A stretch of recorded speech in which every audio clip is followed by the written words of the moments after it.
Hi, I'm David Hooks. Welcome to Newswatch Scotland. Do you know what doorstepping is? It's a journalistic term. It means forcing an interview on someone without their prior consent. Or, to put it another way, confronting them. Remember when the Michelle Thompson story broke? BBC Scotland wasted no time in confronting Nicola Sturgeon. Michelle Thompson maintains that all of her business dealings were entirely within the law. She's herself, as I understand it, not under investigation by the police. What do you think of Michelle Thompson's business practices? What do you think of her business practices? The SNP leader was in fact confronted on more than one occasion. Do you regret endorsing Michelle Thompson? And what about the time the Daily Telegraph falsely claimed Nicola Sturgeon wanted David Cameron to win the 2015 general election? Let's bring you some breaking news now. The Scottish First Minister Nicola Sturgeon giving her reaction to the reports in the Daily Telegraph which suggested she'd prefer David Cameron as Prime Minister to Ed Miliband. The SNP leader was confronted in Glasgow that very day. Did you, at any stage, say that you would prefer David Cameron as Prime Minister to Ed Miliband? Absolutely, 100% categorically, no, I did not. Now that interviewer was at times pretty tetchy and highly suggestive.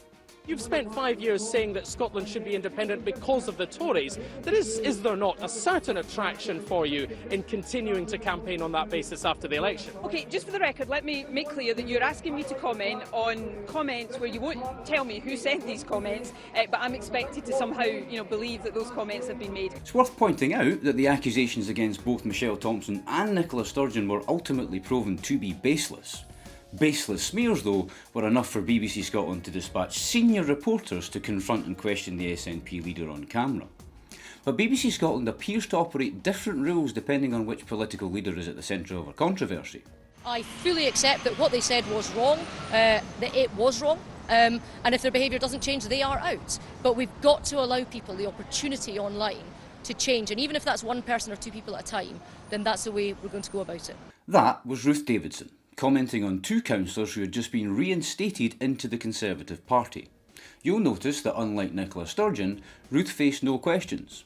That's odd when you consider what kind of people Ruth had just reinstated. Scottish Tory councillor Alistair Majory had posted anti-Catholic and sexually explicit messages on social media. Scottish Tory councillor Robert Davies had posted racist messages on social media.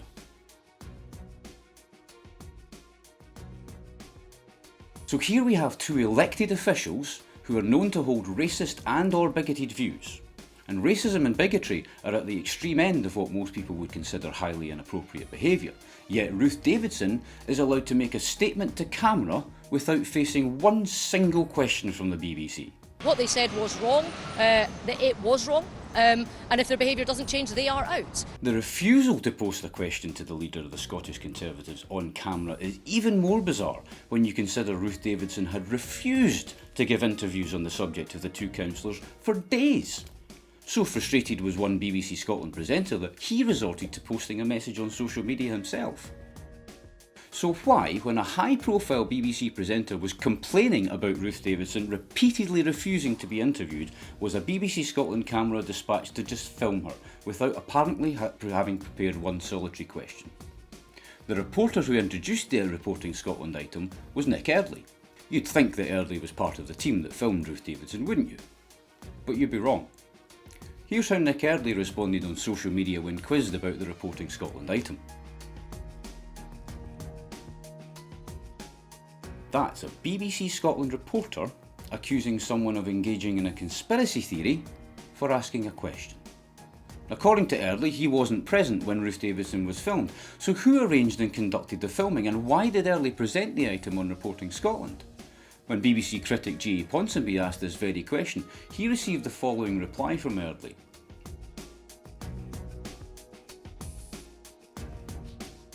In her statement, Davidson claims both councillors have apologised and are currently receiving diversity training. Davidson doesn't have the appearance of someone who's suddenly been confronted by a film crew. There's little sign of discomfort, it's all very neat and tidy. However, shortly after the interview, the charity cited by Ruth Davidson calls her version of events into question. When the story emerged, we offered to work with the elected members concerned to help them understand why their tweets caused such controversy and upset. A Conservative Party spokesperson indicated that the member involved would take part in such a meeting. Sadly, we have heard nothing from either the councillor or the party. So Ruth Davidson's statement was never challenged by anyone at the BBC. Why was she not subjected to the same aggressive and probing style of questioning Nicola Sturgeon routinely endures? It's almost as though BBC Scotland didn't want to damage the image of Ruth Davidson they had helped to cultivate. The Scottish Conservative leader attends Cabinet at Downing Street and says the government's position on Brexit must change. The Scottish Tory leader wields more power than ever at Westminster. Her group of 13 MPs a glimpse of light for the Tories in a bleak election. They promised to fight Scotland's corner. BBC Scotland reporters have repeatedly praised Ruth Davidson since the general election. According to some, Ruth Davidson won the general election in Scotland. Right now, the Scottish Tory group at Westminster, the new group, they feel a bit like Team Ruth, because they fought a different campaign in Scotland on different issues, and they had a different outcome. Clue, they won. Others have heaped gushing praise on the Scottish Tory leader. We might be seeing more of this from Ruth Davidson. She is very much an invigorated leader, of course, after her success at the general election. The Tories are saying she's very much her own woman, so maybe watch this space. There is no doubt that Ruth Davidson wasn't pursued on the issue of the two councillors to any great extent. She reinstated into her party one councillor who holds racist views and one who holds sectarian views. But they aren't the only Scottish Conservatives to hold objectionable views and to have posted them on social media. On September 1st, 11 days after the councillors were reinstated, Ruth Davidson appeared on Radio Scotland's flagship morning radio programme, Good Morning Scotland. The Scottish Conservative leader wasn't there to answer questions on any of her councillors, she was there to talk about a new policy her party was promoting.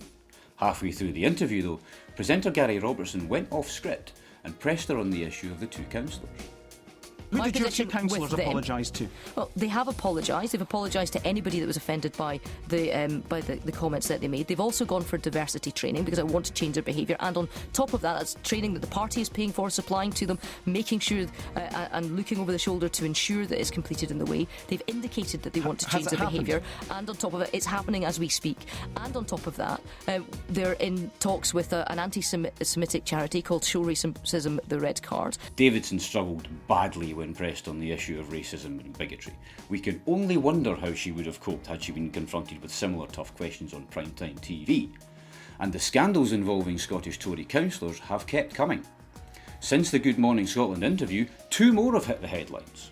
On September 22nd, Kathleen Leslie was struck off the teaching registry for posting abusive messages targeting Nicola Sturgeon. On the same day, Tory councillor Michael Jamieson was charged over child abuse images. Now, interestingly, unlike STV, when BBC Scotland published the child abuse story, the word Tory was missing from the headline. Does the BBC always hide the party name in such headlines?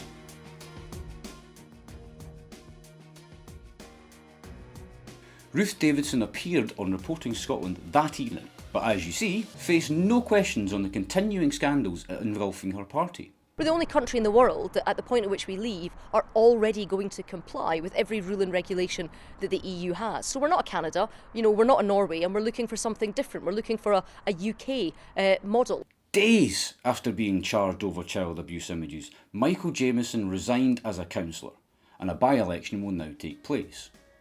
We'd love to show you how BBC Scotland reported the resignation. Alas, we can't, because they didn't report it. Throughout all of this, Ruth Davidson has faced not one single question on camera from BBC Scotland. Not one. On Friday, September 29th, the councillor who had posted the racist tweets resigned from the party after refusing to apologise. This was one of the councillors Ruth Davidson 4 weeks earlier insisted had already apologised. And the resignation featured all but briefly on Reporting Scotland. A Stirling councillor who was reinstated by the Conservatives after being suspended over his offensive tweets has left the party. Ruth Davidson was nowhere to be seen in the item. She did, though, turn up on the same programme the next day. The Scottish Conservative leader Ruth Davidson has called for serious people to carry out the legwork of Brexit negotiations. She made the comments as the party gears up for its UK conference in Manchester. Ruth Davidson has escaped scrutiny on a range of issues since her party won 13 seats in the snap general election. BBC Scotland, though, has shown a quite staggering level of indifference towards the Scottish Tory leader. Despite scandals involving child porn, racism, sectarianism and a string of other distasteful issues, Ruth hasn't been confronted once on camera. Ruth made an appearance on the Sunday Politics show on October 1st. The programme broadcast a trailer which included the following segment. May's local elections saw the first shoots of a Scottish Tory revival, but within days, two of the party's newly elected councillors were suspended for posting racist and sectarian tweets. Ruth Davidson's been a vocal opponent of online abuse, so when she later allowed her councillors back into the party, there were cries of hypocrisy. Are you following me around the street? Are you asking me a question or asking me a question? Yeah, we're asking the same question. Journalists found the Scottish Tory leader unusually difficult to get a hold of on that occasion. Now, amazingly, in the interview that followed, Ruth Davidson didn't field one question about any of the aforementioned Scottish Tory councillors. You could be forgiven for thinking Ruth was being deliberately protected. But why? After leading her troops out of the political wilderness, Ruth Davidson now finds herself second favourite among party members to succeed the Prime Minister Theresa May. Second, that is, to the Foreign Secretary Boris Johnson. It doesn't end there. On Saturday, October 7th, the weekend of the SNP conference, guess who dominated BBC News north and south of the border? Hello, good evening. The leader of the Scottish Conservatives has told the UK party to get its house in order and back the Prime Minister Theresa May. The bulletin was based on comments Davidson had given in a Radio 4 interview with BBC presenter Nick Robertson. That's correct. On the weekend of the SNP conference, the BBC's former political editor invited the leader of the Scottish Conservatives onto his programme. And that was less than a week after Davidson's own party conference where she'd enjoyed similar headlines. Incredibly, she appeared on the BBC again the very next day. Now, at the Tory party conference, there was one irrepressible, ebullient figure with a boyish haircut patrolling the fringe and wowing the conference floor. I'm not talking about Boris Johnson, but one of his greatest admirers, Ruth Davidson, and she's with me now. Ruth Davidson is being touted as a future UK Prime Minister. Her image is being carefully manipulated by a friendly and compliant media. The Scottish Conservative leader is being presented as someone ordinary people can trust, influential, popular, down-to-earth, politically savvy. Pursuing her over racist sectarian councillors might tarnish that carefully nurtured image, and that wouldn't help Ruth at all now, would it? Not convinced? Ask yourself a question. What if the councillors who hit the headlines over child porn, racism and bigotry had been from the SNP? No wonder Ruth Davidson is laughing. As ever, draw your own conclusion.